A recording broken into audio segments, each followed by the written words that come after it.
first of all, obviously, to welcome everybody into the gallery.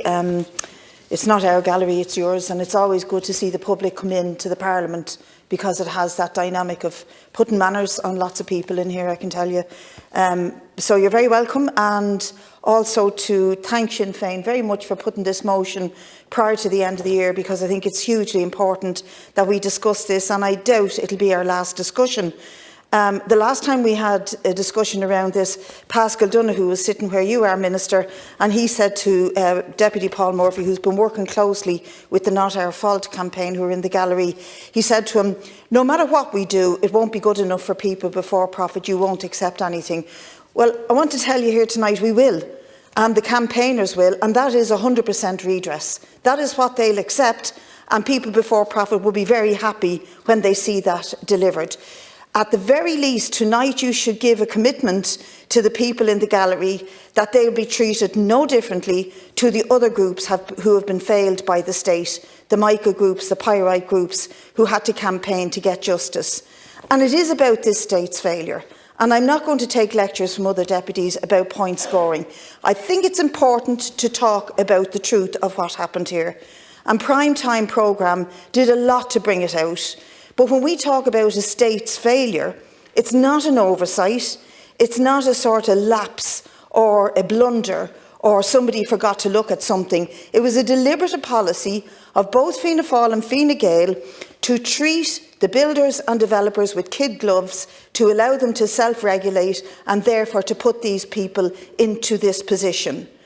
And they don't just stop there, they've rezoned lands for them, and they've more or less married the developer and the building industry in a way that is just shocking and unbelievable, and we have to move away from that legacy. And your commitment tonight to these people, that you will give them 100% redress, you work out a formula, it will be legislated for, etc., would be a fantastic, if you like, Christmas gift or a Christmas payback to people who absolutely deserve it. It's no exaggeration to say that the housing crisis and the defective apartment crisis both have their roots in the same problem, and that is the closeness of the political establishment in this country to the developer-led and builder-led model. So we should start by recognising the 100% redress is what is needed. I want to address some other issues around the report itself. So we welcome all elements of the report, or most elements of them, particularly around the scale of the revelations, the amount of homes that have been involved. But it is quite clear to anyone who saw the Prime Time special that the builders and developers knew exactly how to build apartments. It was in their plans, and those plans were signed off by local authorities and professionals. They didn't build them in the way they were meant to build them, not because of complexities of buildings, but because it was cheaper and they could make more profits by taking shortcuts. To suggest otherwise is extremely misleading, and I believe an attempt to obscure who is responsible and why they are responsible.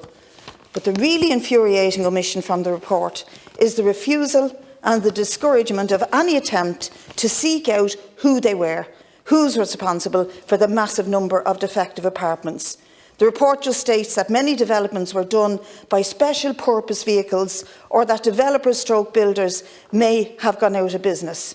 This is speculative and not based on any attempt by the report and its authors to find out who are behind the defective apartments and if many of them are still operating. Because I know there's people in that gallery, I've spoken to them, who are facing €65,000 plus bill to remediate their homes that are dangerous to live in. And they can look out their window across a field from the department and see the developer who built their home building another complex today. They know who it is. So it wouldn't be rocket science for this state to find out exactly who it is and to go after them. They haven't disappeared into the ether. They haven't been teleported to another dimension. They are still very much involved in the trade and working in the industry. And most importantly, they knowingly put the lives of maybe 100,000 people, we're not sure, but a big chunk of them at risk by not living up to the standards, particularly around fire protection. The cutting costs, the maximising profits was what they were all about. And finally, I'd say this. It might be worth our while looking across the water to what has happened in Britain post-Grenfell. because there they placed a tax on the profits of the residential development industry. And we need to look at a long-term tax on the industry's profits that's designed in a way that they cannot pass on the costs and that there is no escaping from.